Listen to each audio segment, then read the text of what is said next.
Hanouka Sameach. Si on peut résumer les fêtes en général chez le Ham Israël, on a voulu nous tuer, ils n'ont pas réussi, ils venaient, on se fait une bouffe.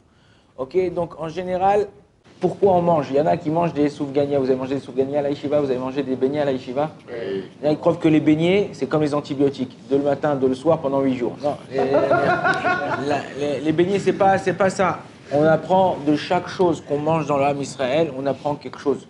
Chaque fête, on a la matzah, on a les oreilles d'amal, on a les beignets, on a chaque fois on mange quelque chose de spécial à chaque fête. Comment ça s'appelle en hébreu un beignet? Soufgania. Si je défais le mot en Dieu, c'est quoi?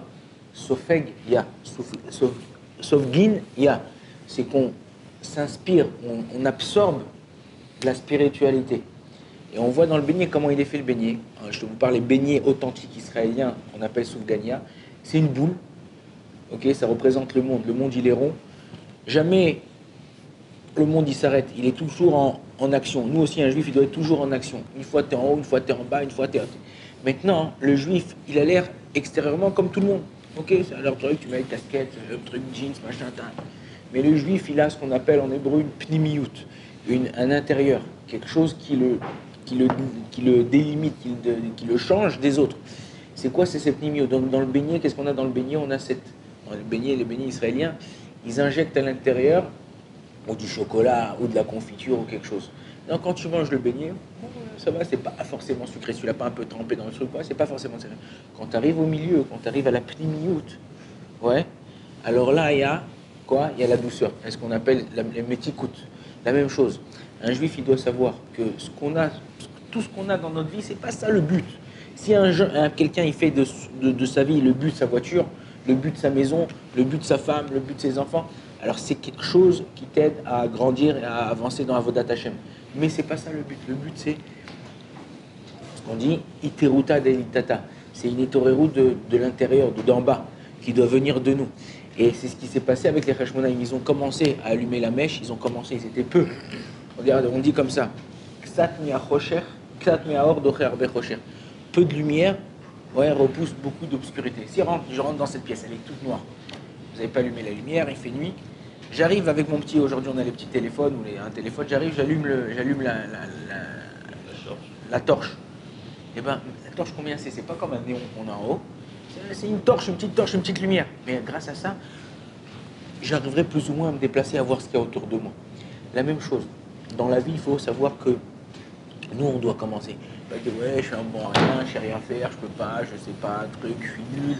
Non, mais j'arriverai jamais, je peux pas faire, je peux machin, j'arrive pas. Non. Chacun, il a son potentiel et chacun, il est capable de faire. Si les Heshmonaï, ils avaient dit la même chose, on n'en serait pas là aujourd'hui. Ils étaient combien? Ils étaient une poignée d'hommes. Comme on lit dans Al-Anissi. Rien. C'est comme si tu dis Yeshivat, Yeshuot Yosef du Rav Shaya contre les États-Unis. Il n'y a pas photo, c'est sûr qu'ils vont nous éclater. D'accord? Non. Akadosh Baruch Hu, il a fait un miracle. C'est à toi de vouloir essayer de pouvoir réussir. Si tu veux réussir, tu arriveras. Je ne sais pas si vous avez raconté, il y a une fois, vous avez raconté le père qui a enseigné à son fils la parashat à Shavua, enfin la parasha pour sa bar mitzvah. Il y a un fils, 12 ans en France, vous avez pas, ceux qui ne sont pas à l'école juive, ils n'en prennent pas l'hébreu, tout ça.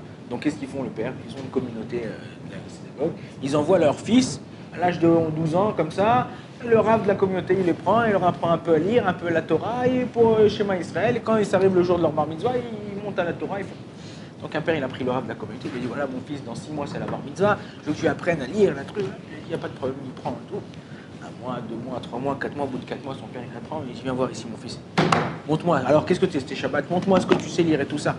Le fils il prend un sidour, il commence à faire Idgadal, Vidkada, Shemeraba, Beralma, Dibera, quoi? T'apprends Kaddish et tout, ici, toi, il l'attrape et tout, il l'emmène chez le rab, il dit quoi, t'apprends Kaddish à mon fils et tout ça, quoi, qu'est-ce qu'il y a? Alors il dit tout, regarde, ton fils c'est un hamar. Jusqu'à qu'il apprend la paracha, tu seras déjà plus de ce monde. Donc comment lui apprendre le Kaddish? Comme ça au moins c'est sûr qu'il le fera pour toi. Quelqu'un, il ne faut pas dire que tu es un ahmar. Il n'y a pas, ça n'existe pas un ahmar. Quelqu'un qui veut, il réussit. Quelqu'un qui a envie de réussir, quelqu'un qui a envie d'avancer, il peut réussir. Ça dépend de toi. Ça dépend de ta volonté de vouloir réussir. Si tu as envie de réussir, tu peux réussir. אין דבר עומד בפני הרצון. ברוך ה' לעולם, אמן ואמן.